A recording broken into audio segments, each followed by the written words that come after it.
What's up? This is a quick shorthand armbar to the back. It's a little sequence I use, either to take the back through a standard back take, or if he defends it, we work into a flower sweep, pendulum sweep, whatever you want to call it. I'm not going for the sleeve or anything like that. I'm not doing a 2-on-1. What I'm actually doing is baiting for an armbar. I don't reach across to the shoulder, setting up standard armbar from the guard. I'm really just taking my right hand across, cupping over his tricep and reinforcing that grip, almost taking this left hand, making the cup kind of half on my hand with the palm on his elbow. From here, just about any time I'm in closed guard, I want my shoulders off the mat. I definitely want the crown of my head off the mat. If you're flat back, you're probably losing. So I want to be crunched up. I want to have a nice active guard. From here, I'm going to bump my hips kind of abruptly. Once I get to the top of this hip bump, once my hips get at full extension, before or as I'm dropping my hips, I'm going to shuck his elbow all the way across my torso and then do a big hip escape out to sort of block him. From there, I'm going to sit up. These two fingers, sort of my middle two, if that's a thing, going to reach up and kind of get a grip behind his armpit. So the first part of this move looks like, boom, here. So we'll get a better angle on that. Let's turn around.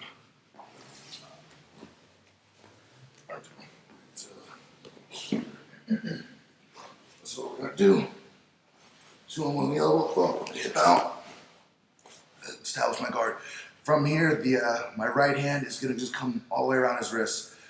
Thumb on top grip and these two fingers behind the armpit. I'm going to roll my shoulder in nice and tight. I don't want any space here at all. So one more time. Bring him into me by bringing my knees to my chest. 2-on-1. Right hand across the tricep, left hand to the elbow. Boom.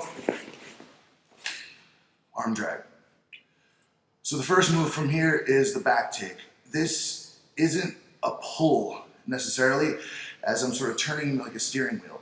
I'm rowing my left arm, the arm across his back, really tight and dropping my shoulder into him.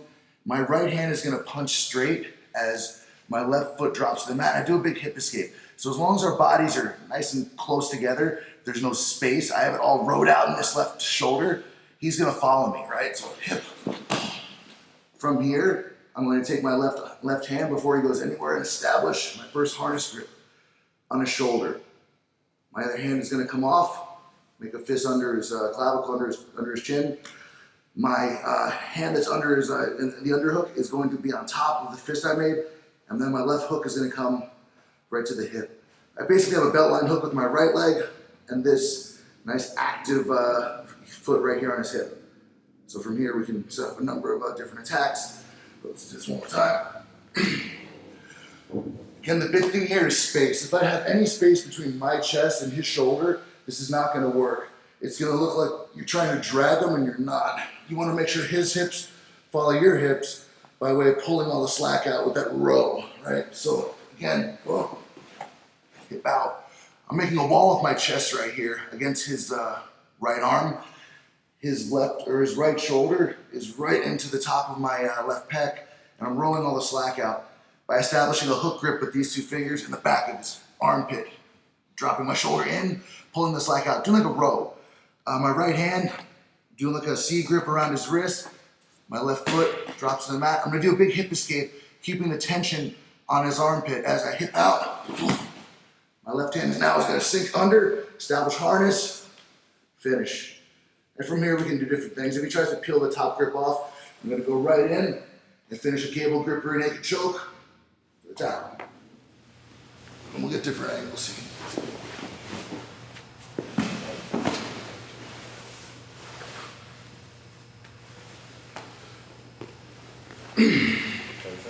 That's an elbow, arm drag from the guard to the back with a gable grip rear naked choke with cheese. I'm Clint Cronin, thanks. Oh, it's Anthony Baker.